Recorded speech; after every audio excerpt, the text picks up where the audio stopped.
ओम नमः सिद्धेभ्यः शुद्धात्मने नमः। नमो जनाणम, सभी को सादर शुद्धात्म वंदन। अश्विन शुक्ल द्वादशी का यह शुभ मंगल पावन दिवस है और प्रतिदिन प्रसारित होने वाले संदेश में से आज जो संदेश हमें प्राप्त हुआ है, इसमें द्वादशांग के पाठी होने के बाद भी जीव अपना कल्याण नहीं कर पाता, ऐसी सुंदर यहाँ पर चर्चा की गई है कि द्वादशांग का ज्ञान होने के बाद भी ऐसा क्या रह जाता है जिसके कारण हमें अपना आत्म तत्व प्राप्त नहीं होता और कल्याण नहीं होता। तो चलिए पढ़ते हैं आज का यह संदेश। भले ही 11 अंग तक का शास्त्र हमेशा पढ़ा करें, परंतु जो आत्म तत्व का बोध नहीं करता तथा जिन देव समान निज कारण को अपने में ही नहीं देखता, वह जीव कल्याण प्राप्ति के योग्य नहीं है। देखिए कितनी सुंदर बात करी कि ज्ञान ही महत्वपूर्ण नहीं है, ज्ञान की अनुभूति महत्वपूर्ण है, ज्ञान की प्रतीति महत्वपूर्ण है। 11 अंग का ज्ञान हो जाए, यानी पूरे द्वादशांग का ज्ञान होने के बाद भी जीव अपना कल्याण नहीं करता। क्यों नहीं कर पाता है? उसका क्या रीज़न? क्योंकि वो आत्मा को नहीं जान पाता। पढ़ तो लिया, पढ़ डाला, लेकिन आत्मा को नहीं समझ पाया। इसलिए आत्म तत्व के बोध के बिना सारा पढ़ना, सारा ज्ञान, स्वाध्याय, वो सब निष्फल हो जाता है। तो इसके लिए हमें समझना क्या है कि फिर मूलभूत वस्तु क्या है? ज्ञान की प्राप्ति, आत्मानुभूति। आत्मानुभूति के साथ ही जीव अपना कल्याण कर सकता है। क्यों? क्योंकि वो आत्मानुभूति ही सम्यक दर्शन की स्टेज है, जिसे सम्यक दर्शन की प्रथम सीढ़ी कहा है। मोक्ष मार्ग की प्रथम सीढ़ी सम्यक दर्शन कहा। सम्यक दर्शन के साथ ही सम्यक ज्ञान उत्पन्न होता है और उसकी अनुभूति ही सम्यक चारित्र है। उसके पहले चारित्र नाम नहीं होता जब तक आपको सम्यक दर्शन की प्राप्ति नहीं हो। सम्यक दर्शन के बिना मुनि व्रत धारण करना, व्रत आदि लेना सब निष्फल है। क्यों? क्योंकि आत्मा का ज्ञान नहीं है। तो उसके पहले लिया हुआ जो जितना भी हमारा आचरण है सम्यक दर्शन से के बिना, वो सब मंद कषाय की कैटेगरी में जाता है। ऐसा श्री नेमीश्वर वचनामृत शतक के में श्लोक नंबर 52 के आधार से यहाँ पर बताया गया है। चलिए अभी देखते हैं कि जो कल चतुर्दशी का दिन है 6 अक्टूबर का, उसमें कौन सा संदेश विशेष रूप से प्रसारित हुआ। यहाँ पर लिखा है कि किसी ने किसी को 3 काल में ठगा नहीं। कपट के भाव करके यह जीव स्वयं ही अपने को ठगता है। सामने वाले का तो पुण्य इतना कम था कि तुझ जैसा ठग धोखेबाज उसे मिला। वैसे 3 काल में कोई किसी को ठग नहीं सकता। इस प्रकार से पूज्य गुरुदेव श्री के वचनामृत के आधार से मिला। यहाँ पर क्या बताना चाहते हैं? यहाँ पे जीव की अज्ञानता की भूल को बताना चाहते हैं कि जिस प्रकार द्वादशांग का ज्ञान होने पर भी जीव अपनी आत्मा को जान नहीं पाता। द्वादशांग का ज्ञान कर लिया, सब कुछ मालूम है, सब वस्तु तत्व का स्वरूप पता है, लेकिन मैं आत्मा हूँ ऐसी अनुभूति नहीं है। तो वैसे ही 3 काल में कोई जीव किसी को ठग नहीं सकता। और हम क्या मानते हैं कि किसी ने हमारा बुरा कर दिया, उसने हमें अपशब्द कहे, उसने हमारा अपमान किया, उसने जानबूझ के हमें नंबर कम दिए। हमने तो एग्ज़ाम में बहुत अच्छा लिखा था, लेकिन उसने हमें नंबर कम दिए। किसने? एग्ज़ामिनर ने। या फिर हम किसी दुकानदार वाले को बोलते हैं, किसी की दुकान पे सोना खरीदने जाओ तो क्या कहते हैं कि रे वो सुनार ने हमें ठग लिया, तो उसने हमसे ज़्यादा पैसे ले लिए। तो इस प्रकार से हम दूसरों को ब्लेम देते हैं। किसके लिए? कि ठग लिया यानी मायाचारी के परिणाम, ठग के, छल कपट के परिणाम, टेढ़े मेढ़े परिणाम, ये मायाचारी के परिणाम होते हैं। तो हम किसी दूसरे पे आरोप लगाते हैं। तो यहाँ आचार्य देव कहते हैं कि कोई किसी को ठग नहीं सकता, क्योंकि कोई किसी का भला या बुरा नहीं कर सकता, कोई किसी का अच्छा बुरा नहीं कर सकता, कोई किसी को मार नहीं सकता, कोई किसी को जिला नहीं सकता। तो क्यों नहीं कर सकता? क्यों? क्योंकि सभी जीवों के कर्म का उदय अपने अपने कर्म के अनुसार होता है। इस भव के नहीं, पूर्व भव के। पूर्व भव में जीव ने जैसे परिणाम किए होंगे, जैसे कर्म बांधे होंगे, उसी अनुसार से इस गति में उसे फल मिलता है। जैसे 8 कर्म है ना, द्रव्य कर्म, ज्ञानावर्णादिक 8 कर्म, तो प्रति समय 8 कर्मों का बंधन हो रहा है। उसमें से 7 कर्म तो प्रति समय बन रहे हैं, एकमात्र आयु कर्म है वो जीवन में 8 बार ही बनता है, वो भी हमारी पूर्ण संपूर्ण आयु के त्रिभाग में, तो उसकी एक अलग कैटेगरी है। लेकिन ये जो 7 कर्म हैं जो प्रति समय बन रहे हैं, तो जीव जो कर्माण वर्गणाएं जिस कर्म के परमाणु ग्रहण करता है, कर्माण वर्गणाएं ने कर्म के परमाणु, तो वो जो कर्म के परमाणुओं को ग्रहण करता है उस अनुसार उसको वर्तमान स्थिति में कर्म का बंधन होता है। और वो भी कब हो जाता है, सब पूर्व से निर्धारित होता है। ऐसा नहीं कि आज हमने जो कर्म किए उसका उदय हमें आज ही आ जाएगा, ऐसा कोई ज़रूरी नहीं है। और ये तो मान के आप चलो कि अभी जो कर्म किए उसका उदय अभी आएगा ही नहीं। उसका रीज़न, क्योंकि कर्मों की ऐसी व्यवस्था है कि जब जो कर्म बांधा वो कुछ समय के लिए सत्ता में पड़ा रहता है, फिर सत्ता में जब उसकी फलदान देने की जब उसकी योग्यता आएगी उन परमाणुओं की, तब वो उदय में आएंगे, तुरंत तो उदय में नहीं आते। उसके पूर्व के बंधे हुए कर्म बहुत सारे क्रमबद्ध लाइन से बहुत सारे वर्गणाएँ रखी हुई है वो कर्मों की व्यवस्थित, तो वो अपने अपने जैसे जिनका समय आता है, जैसे कहते हैं ना, समय पाकर जिनकी योग्यता आएगी वो पहले आके निर्जरित होते जाएंगे। तो इस प्रकार सभी जो 8 प्रकार के कर्म है सबकी अपनी अपनी स्थिति है कि वो कितने समय तक सत्ता में रह सकते हैं और कितने समय तक वो उनके कर्म उदय में आते हैं। जैसे मौनी कर्म की सबसे उत्कृष्ट स्थिति है 70 कोड़ा कोड़ी, इतने पुराने कर्म भी वो उदय में आ सकते हैं। बाकी किसी की 30 कोड़ा कोड़ी, किसी की 20 कोड़ा कोड़ी है, किसी की 40 कोड़ा कोड़ी, ऐसे सबकी अलग अलग स्थिति, तो वो अपनी स्थिति के अनुसार उदय में आते हैं। पहले कैसे आते हैं, तो कोई परमाणु कर्म के परमाणु संक्रमण उत्कर्षण अपकर्षण ये क्रियाएं कर्म की स्थिति की, तो उनके आधार पर यदि कोई का किसी में संक्रमण होता है या उत्कर्षण अपकर्षण होता है तो उस हिसाब से वो अपने अपने कर्म के अनुसार वो उदय में आते हैं। ऐसे किसी को पता नहीं रहता, या ऐसे कोई नहीं है कोई भगवान वहाँ पर ऐसा बैठा है जो ऐसे जाके सबका लेखा जोखा रखता है।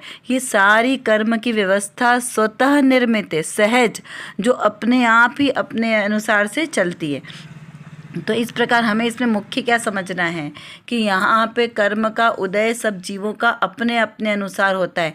किसी के साथ अच्छा होना, किसी का धन लूट गया या किसी ने किसी को ठग लिया, तो ठगता व्यक्ति कैसा है, वो पूर्व का आपका कोई कर्जदार होगा, है ना। पूर्व में आपने उससे कुछ उधार लिया होगा और आपने उसको चुकाया नहीं, इसलिए इस भाव में उसने आपसे छल के द्वारा अपना धन ले लिया, आपका धन ले लिया। तो इस प्रकार से ऐसा हमें विचार करना है कि उसने अपने कर्म के अनुसार हमारा धन ले लिया। हमारा अगर धन चोरी हो जाए तो उसका क्या विचार करना है कि वो चोर है, वो पूर्व में अपना बैर, अपना जो धन है वो उसका कर्जा चुकाना है और हमने उसका नहीं चुकाया है, तो इस भाव में वो चोर बन के हमारे से धन ले गया। तो इस प्रकार से हमारा वो हिसाब बराबर हो गया। ऐसा करके मन को शांत रखना है, वहाँ पे आकुलता नहीं करना है कि अरे हमारा तो धन उसने ले लिया, हमको इसने ठग लिया, क्यों, क्योंकि उसने अपना कर्ज पूरा कर लिया। तो ऐसे करके जो हमने पूर्व में कर्म बांधे ना, उनको हम समता परिणाम से निर्जरित कर सकते हैं। यदि व्याकुलित होंगे तो उससे होना कुछ नहीं है, बल्कि हमारे और नए कर्म बनेंगे। इस प्रकार से हमें क्या विचार करना है, हमारे परिणामों को संभालने के लिए हमें विचार करना है कि कोई मुझे ठग सकता नहीं, कोई को मैं ठग सकता नहीं। जो सामने वाले का पुण्य होगा तो इतना कम या ज़्यादा वस्तु जैसी भी प्राप्त होने वाली होगी वैसी प्राप्त होगी। वैसे तीनों काल में कोई किसी का कुछ भी कर सकता नहीं है। कोई किसी का धन चुरा नहीं सकता, कोई किसी को धन दे नहीं सकता, कोई धन कमा नहीं सकता। बहुत सूक्ष्म बात है, ये जैन शासन है। जैन शासन के जो सिद्धांत हैं ये बहुत ही वस्तु स्वरूप को बताने वाले हैं, पूर्णतः वैज्ञानिक है। क्यों वैज्ञानिक है? क्योंकि सर्वज्ञ देव द्वारा बताए गए हैं, इसीलिए वो प्रामाणिक भी है। जो प्रामाणिक है, वैज्ञानिक है, सबको सहज है, सुलभ है, सरल है, तो वो सबसे ज़्यादा उत्कृष्ट भी है। यदि हम इनको श्रद्धान रखेंगे तो हमारा भाव का किनारा लगेगा, और यदि हमने जिन वचनों पर श्रद्धान नहीं रखेगा तो हमारा ये भाव समुद्र से पार होना बहुत ही मुश्किल है। इसलिए कहा श्रद्धान को मुख्य बताया है कि पहले श्रद्धान तो करो, श्रद्धान होगा तभी तो उसी रूप आचरण होगा। पहले श्रद्धान ही नहीं होगा तो आचरण में कैसे आएगा, इसीलिए श्रद्धान को मुख्य कहा है। चलिए अब देखते हैं आज की रत्नकणिका में कौन सी विशेष बात आई है। यहाँ पर श्रोता ने प्रश्न किया है कि शब्द अज्ञान वस्तु है, वह सम्यक ज्ञानमयी परमात्मा को जानता नहीं है, तो फिर वह सम्यक ज्ञानी परमात्मा की वार्ता क्यों करता है? कितना सुंदर प्रश्न किया है। क्या कहा कि शब्द तो अज्ञान है ना, शब्द वर्गणा, शब्दों में ज्ञान है क्या? नहीं, शब्द में ज्ञान नहीं है, क्योंकि शब्द को जानता देखता नहीं है। ज्ञान किस में है? आत्मा में है। एकमात्र आत्मा में ज्ञान है, शब्दों में ज्ञान नहीं है, जिनवाणी में ज्ञान नहीं है। जिनवाणी में जो अक्षर लिखे हैं उसको पढ़ कर समझ कर मेरे आत्मा में जो ज्ञान स्वभाव है ना, उसके अनुसार हमें जानना होता है। उन शब्दों से ज्ञान नहीं होता या किसी के समझाने से ज्ञान नहीं होता। जो आत्मा में ज्ञान भरा है, उस ज्ञान शक्ति से, उस वस्तु तत्व की समझ होने से हमें ज्ञान होता है। हमारे ज्ञान से ही ज्ञान होता है, इसका ये अर्थ समझना। सिंपल भाषा में समझे तो हमारे ज्ञान से ही ज्ञान का उदय होता है। तब ये कहा कि जब सम्यक ज्ञानमयी परमात्मा को वो जानता नहीं है, कौन? वो शब्द किसको नहीं जानता? सम्यक ज्ञानमयी परमात्मा को नहीं जानता, तो फिर वह सम्यक ज्ञानी परमात्मा की बात क्यों करता है? क्या कहा कि वह सम्यक ज्ञानमयी परमात्मा की बात क्यों करता है जब वो उनको जानता ही नहीं है? तो बहुत सुंदर प्रश्न किया। इसका समाधान पहले पढ़ते हैं। बहुत सुंदर समाधान यहाँ पर आया है कि जैसे कोई चंद्र दर्शन का लोभी, चंद्रमा का दर्शन करने वाला लोभी किसी गुरु संग से नम्रता पूर्वक पूछता है कि चंद्र कहाँ है, तब गुरु ने कहा कि वह चंद्रमा मेरी उंगली के ऊपर है। क्या हुआ? हाथ का इशारा देकर बताया कि मेरी उंगली के ऊपर चंद्रमा है। अब यहाँ विचार करो कि शब्द क्या है? शब्द उंगली और चंद्रमा में जितना अंतर भेद है, उतना ही भेद सम्यक ज्ञानमयी परमात्मा और शब्द का समझना। गुरु ने क्या बताया कि मेरी उंगली के ऊपर चंद्रमा है, तो वो जो शिष्य ने ऊपर देखा गुरु की उंगली के ऊपर, तो उसे चंद्रमा दिखाई दिया कि नहीं दिया? तो कहा दिखाई दिया उसे, लेकिन दोनों में भेद है या नहीं है? उंगली तो दिखाई गई है, तो उंगली के द्वारा ही उसको चंद्रमा दिखा कि हाँ इसे चंद्रमा कहते हैं, लेकिन वो उंगली चंद्रमा के ऊपर नहीं, चंद्रमा के उंगली के ऊपर नहीं है। ऐसा यहाँ पे श्रद्धान पक्का है। किसको? उस ज्ञानी शिष्य को। ज्ञानी शिष्य जानता है कि गुरु ने कहा कि मेरी उंगली के ऊपर चंद्रमा है, तो शिष्य समझदार है ना। तो शिष्य ने क्या समझा कि जिस दिशा में हमें इंगित किया गया है उस दिशा में देखो तो वहाँ चंद्रमा दिखेगा। उंगली के ऊपर नहीं देखना है, वो उंगली के ऊपर चंद्रमा को नहीं ढूंढ रहा है। वैसे ही ज्ञानी, सम्यक ज्ञानी जीव जानता है कि जो शब्द है, शब्दों में जो ज्ञान भरा है, जिनवाणी में जो शब्द रूप ज्ञान लिखा है, सर्वज्ञ देव की वाणी, उन शब्दों में ज्ञान नहीं है, लेकिन उस शब्दों के द्वारा जो वस्तु स्वरूप को बताया गया है वो मेरा ज्ञान स्वभावी आत्मा है। तो इतना ही भेद है सम्यक ज्ञानी और सम्यक ज्ञानमयी परमात्मा में, दोनों में। किसमें?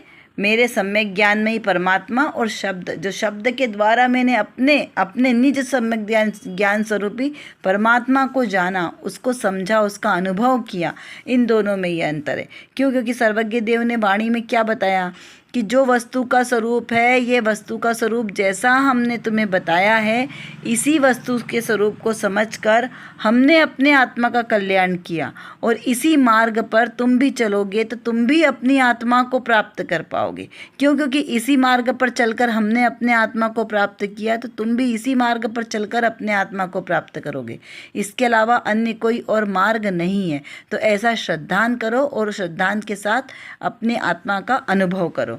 इस प्रकार यहाँ पर यह बात बताइए। यह बहुत ही सुंदर सम्यक ज्ञान दीपिका के आधार से संदेश प्राप्त हुआ है कि वाकई हमें ये समझना है कि निश्चय और व्यवहार क्या है। इस प्रकार जो कहा गया है इसे व्यवहार कथन कहते हैं कि शास्त्रों से ज्ञान मिलता है, गुरु से ज्ञान मिलता है, गुरु का सानिध्य करो तो हमें ज्ञान की प्राप्ति होगी। तो गुरु से ज्ञान नहीं मिलेगा, ज्ञान स्वभावी आत्मा तो मैं स्वयं हूँ, तो मेरे ही आत्मा से मुझे ज्ञान मिलेगा, लेकिन गुरु से ज्ञान मिलेगा, ये व्यवहार कथन है। और निश्चय कथन क्या है कि मेरा आत्मा स्वयं ही ज्ञान स्वभावी है। गुरु तो हमें मार्ग दिखाएंगे, एकमात्र हमें वो रास्ता बताएंगे कि इस रास्ते से चल के जाओ तो तुम्हें अपना आत्मा प्राप्त होगा, लेकिन आत्मा की प्राप्ति हमें स्वयं ही करनी है। देखिए, एक मुमुक्षु ने फिर से प्रश्न किया है कि आप कहते हैं कि रागादिक और द्रव्यों के भेद रूप विकल्प छोड़ने लायक है, परंतु अंतर में संकल्प विकल्प कहाँ चैन लेने देते हैं?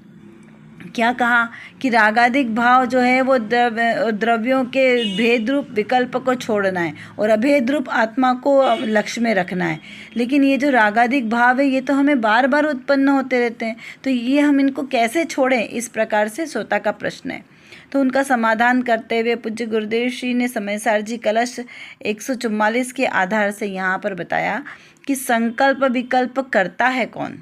पहले विचार करो कि संकल्प विकल्प कौन करता है, स्वयं या कोई और कराता है, या स्वयं जीव स्वयं ही उस रूप परिणमित होकर स्वयं ही संकल्प विकल्प करता है। कोई दूसरा पर वस्तु उसको संकल्प विकल्प कराने में समर्थ ही नहीं है, क्योंकि दोनों भिन्न भिन्न हैं। तो कोई किसी को संकल्प विकल्प करा सकता नहीं है, ये निश्चय कथन है। अज्ञान रूप से जीव स्वयं ही विभाव रूप परिणमन करता है और स्वयं को कर्ता मानता है, इसीलिए उसे कर्म का उदय आता है और उसे संकल्प विकल्प होते हैं। क्यों? क्योंकि उसने स्वयं को कर्ता माना। यदि स्वयं को अकर्ता अनुभव करे तो उसे संकल्प विकल्प कभी हो ही ना। क्यों? क्योंकि जब तक हम स्वयं को कर्ता मानेंगे तब तक हमारा सारा संसार चलेगा, और जिस दिन हमने अपने आप को अकर्ता अनुभव कर लिया उस दिन हमारा संसार वहीं रुक जाएगा। बहुत सुंदर बात है, सटीक, कम शब्दों में बहुत सुंदर बात समझने योग्य है। फिर श्रोता ने प्रश्न किया है कि हमें तो कोई कराता है ऐसा लगता है। देखो, क्रोध हम शांत बैठे हैं, हमें कोई कुछ बोल नहीं रहा है तो क्या हमें क्रोध आ रहा है क्या? नहीं, हम तो शांत बैठे हैं ना। लेकिन कोई आके अगर हमें कुछ भी बोलेगा, कुछ भी विपरीत बात बोलेगा, हमारे स्वभाव के विपरीत बात, तो हमें क्रोध आएगा। कोई आके हमें अपशब्द कह जाएगा तो हमें उससे क्रोध आएगा। कोई हमारी बात नहीं मानेगा तो हमें क्रोध आएगा। तो यानी कि क्रोध हम स्वयं नहीं करते, हमें कोई और क्रोध कराता है, तो हम तो ऐसा मानते हैं। ऐसा श्रोता ने प्रश्न किया, तो उसका समाधान पढ़ते हैं। यहाँ पर आचार्य देव कहते हैं कि भूल भी कराता नहीं, जीव स्वयं भी भूल नहीं करता है। मूढ़ यानी अज्ञानी स्वयं अपने स्वभाव को भूलकर ऐसे संकल्प विकल्प के जाल में फंस जाता है।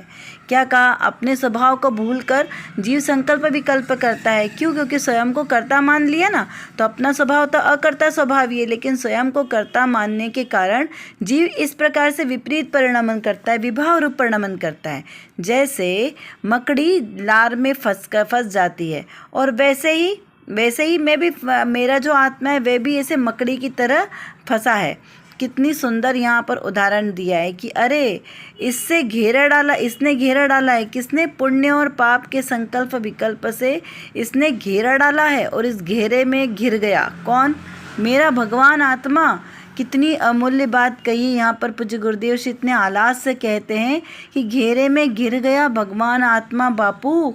अब छूटने का रास्ता तो यही है, क्या? अकर्ता स्वभावी आत्मा को स्वीकार करे।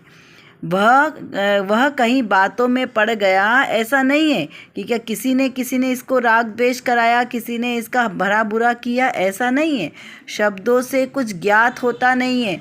मेरा आत्मा यदि अपने आत्म स्वभाव को जान ले, पहचान ले, तो अभी सारे कर्म के बंधन छूट जाएंगे। क्योंकि आत्मा कहाँ से घिरा है? अपने ही अज्ञान से घिरा है, और अपने ही ज्ञान स्वभाव से वो छूट सकता है, उसे किसी ने बांधा नहीं है। जैसे वो ऊँट होता है ना, ऊँट और हाथी, इनको बांधने के लिए कोई रस्सी की आवश्यकता नहीं है। क्या करता है वो, उनका जो संभालने वाले रहते हैं महावत और वो सब, वो सिर्फ ऐसे हाथ का इशारा कर देते हैं मात्र कि हमने जैसे उनको बांध दिया गुट्टे से, और वो स्वयं को क्या मानते हैं कि हम बंधे हुए हैं। वो छूट नहीं पाते जबकि उन्हें बांधा नहीं गया है, लेकिन वो ऐसा बंधन स्वयं को स्वीकार कर लेते हैं। ऐसा ही मेरा आत्मा स्वयं ही इन कर्मों से बंधा है। पर वस्तुओं में संकल्प विकल्प करने के भाव स्वयं ही करता है, स्वयं ही सबका कर्ता बनता फिरता है, स्वयं ही भोक्ता बनता है। इसीलिए जीव को अनादिकाल से ये परिभ्रमण चल रहा है। और जिस दिन हमने ये स्वीकार कर लिया कि मैं तो अकर्ता स्वभावी हूँ, मैं अभोक्ता स्वभावी हूँ, मात्र जानने देखने वाला हूँ, एकमात्र ज्ञान दर्शन स्वभावी मेरा है, तो बस हो गए निर्बंध। चलिए अब कुछ प्रश्नों के माध्यम से थोड़ा सा चिंतन करते हैं। आत्मज्ञान की मुख्यता क्यों कही है, इसका विचार कीजिए कि शास्त्र ज्ञान महत्वपूर्ण है या आत्मज्ञान महत्वपूर्ण है। इसको तर्क के साथ इसका विचार चिंतन करना है। क्या शब्द में ज्ञान है तो कैसे है? यदि नहीं है शब्दों में ज्ञान तो कैसे है, इसका विचार कीजिए। क्रोध किसका स्वभाव है और आत्मा का स्वभाव क्या है, चिंतन करना है। कषाय यानी जो आत्मा को कसे या दुख दे, उसे तो कषाय कहा है। तो मैं आत्मा हूँ, तो ये मेरे स्वभाव कैसे हो सकते हैं? हमें चिंतन करना है। कैसे? कि हमने कहा यदि मेरा स्वभाव क्रोधी है, यदि हमने कहा कि ये क्रोधी स्वभाव वाला है, ये लोभी प्रवृत्ति का है, ये मान कषाय वाला जीव है, तो मान कषाय वाला जीव कहा तो क्या वो उसका स्वभाव है? अगर है तो कैसे, और नहीं है तो कैसे? यदि जीव का स्वभाव क्रोधी मानी है तो उसके साथ हमेशा रहना चाहिए, क्योंकि स्वभाव किसे कहते हैं? जो उसके साथ हमेशा रहे। तो हमेशा जीव ने क्रोध करते रहना चाहिए, तब उसे क्रोध उसका स्वभाव कहेंगे। तो क्या ऐसा होता है? तो विचार चिंतन करें कि क्रोध कौन है? क्रोध आत्मा से भिन्न है या उसी का स्वभाव है? क्रोध कैसे आता है, इसका हमें चिंतन करना है। कर विचार तो पाम, हम जितना विचार करेंगे उतना ही हमारा विषय क्लियर होगा, क्योंकि हमारे पास समय की कमी है और जानना बहुत ज़्यादा है। और किसको जानना है? अपने ही ज्ञायक स्वभाव को जानना है। तो जब तक हम अपने इस ज्ञायक स्वभाव को नहीं जानेंगे तब तक हमारा कोई भी कार्य सिद्ध नहीं हो सकता। तो एकमात्र जो मेरे अंदर, मतलब मेरे आत्म स्वभाव में जो ज्ञान नाम का विशेष गुण है, इस गुण को एकमात्र अपने ज्ञायक स्वभाव को जानने में लगाएं तो निर्विकल्प दशा की प्राप्ति होगी। और इस निर्विकल्प दशा के ही आश्रय से हमें शाश्वत सुख की प्राप्ति होगी। तो वो शाश्वत सुख हमें प्राप्त हो, इसीलिए पुरुषार्थ करना आवश्यक है। उसके लिए व्यवहार से तो सच्चे वीतरागी देवशास्त्र गुरु का आश्रय लेना योग्य है, और निश्चय नय से मेरी निज शुद्धात्मा का आश्रय लेना ही सर्वश्रेष्ठ उपाय है। अभी के लिए बस इतना ही। विशेष चर्चा हम आगे की कक्षाओं में करेंगे। तब तक हम अपने आत्मस्वरूप को जानें, पहचानें और उसी में लीन रहें। इसी विशेष मंगल भावना के साथ आप सभी को सादर जय जिनेंद्र।